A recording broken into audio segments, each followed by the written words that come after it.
Bookstuda, hello. It is June 22nd. Sorry, I'm filming on my phone.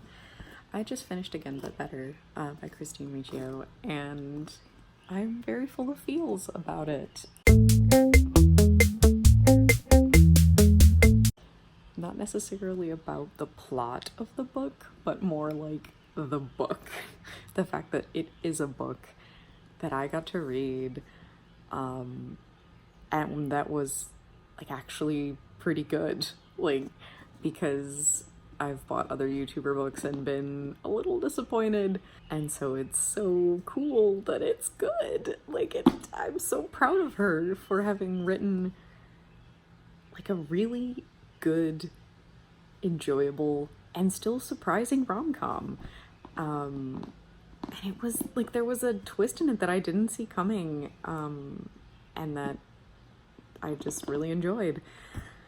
And it was really good. And I didn't get teared up about the plot, but I was actually like reading the acknowledgements made me really kind of just like sappy. Like, look at this part. I'm showing the acknowledgements just because I drew so many little hearts, because this book is, you can tell that Christine wrote this book, and that is, I think, what has been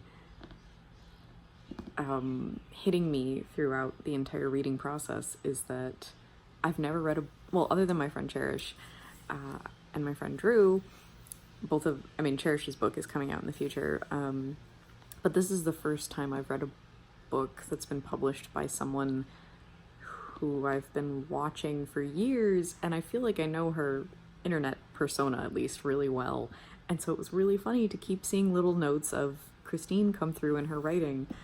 And this is also the first time I've read a book where the references in it are so relatable to me. Like, I spend so much time reading classics and fantasy where there are no references to the real world, that there were references like to Harry Potter and to the Clockwork Prince series, or that's the Mortal Instruments and whatever, the Shadowhunter series, just put it that way.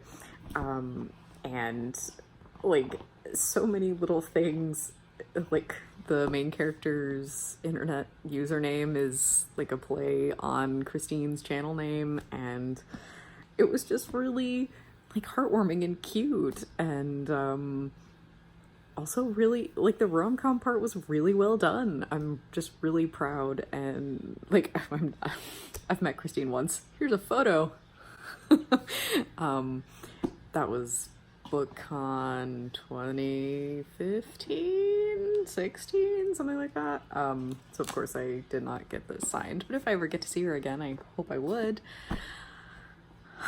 But it was just a really weirdly emotional experience getting to read a book that is so obviously written by its author, and so obviously written by a person my age who loves reading. It gave me hope. It gives me hope. Like, maybe I can get a book. I can write a book. I can finish a book. I can publish a freaking book. Of course, I don't know.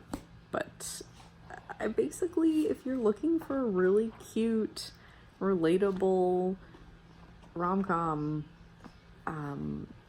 with, to quote a student from a long time ago, just a hint of danger, I would suggest Again But Better. I genuinely would suggest it. I think it's great. I'm gonna give it a 5 out of 5, I think, because I rate my books on Goodreads as to how much I enjoyed reading them.